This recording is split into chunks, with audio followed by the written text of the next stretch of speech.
চলে গেলেন জাতীয় চলচ্চিত্র পুরস্কার জয়ী চলচ্চিত্র পরিচালক জাহিদুর রহিম অঞ্জন।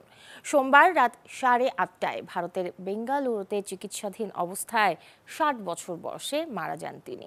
জানা গেছে, কয়েক বছর ধরে লিভারের জটিলতায় ভুগছিলেন জাহিদুর রহিম অঞ্জন।